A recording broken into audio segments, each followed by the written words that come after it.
So in my part 1 review, I talk about the basics of the vampires in 30 Days of Night, what kind of vampires we're dealing with here, and what a vampire is meant to be.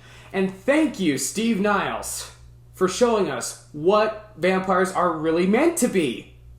They're not meant to be heartthrobs, like I said. They're meant to be monsters, brutality beasts, you know?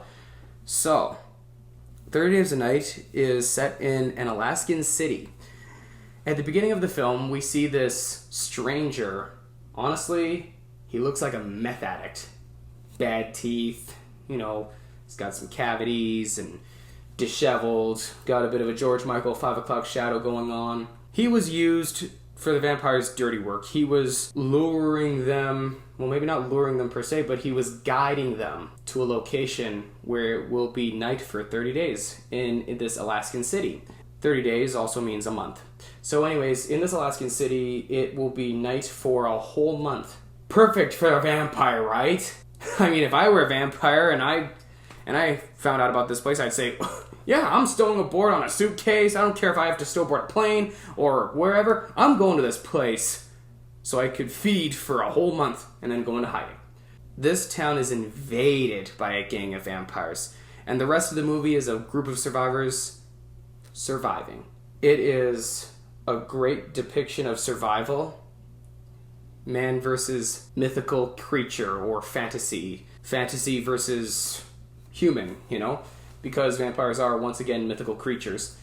I do like Josh Hartnett's performance, but Danny Houston is a show stealer. He and the other vampire actors had to learn a new kind of language. I don't know what kind of language it is. It didn't sound Romanian. To me, I think it's just a made-up language made for the movie. Meant for us to kind of think, whoa, where are they from, you know?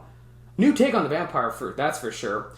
And keep in mind, this was based off of the graphic novel series. The first one, mostly. So the rest of the movie is about the survivors trying to survive, trying to collect food, trying to be quiet. Shh. Think of it like the original Quiet Place. Shh. Vampires have good hearing. So, you know, if I drop this electric candle, they could hear that from 18 kilometers away. I'm in Canada. We say kilometers, not miles. Anyways, I love how it goes from horror to suspense thriller. You kind of be sitting back like this, or you go lean in kind of like this, or you be nibbling your nails, or you do Macaulay Culkin, you know, well made.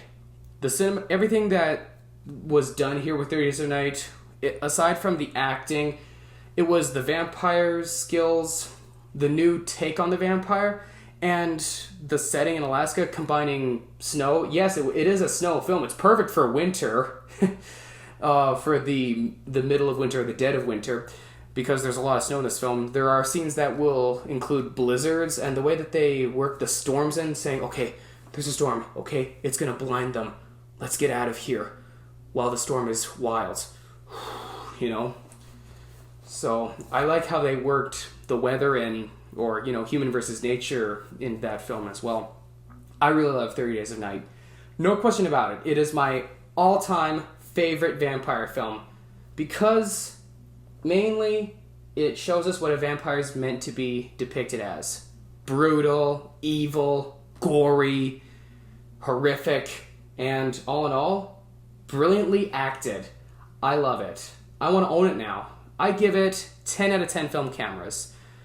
Thank you once again, Steve Niles, for giving us the real vampire genre.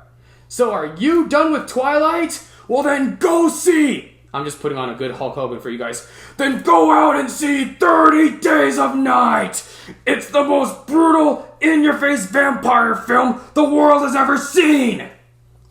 I love Hulk Hogan. Alright, thanks guys.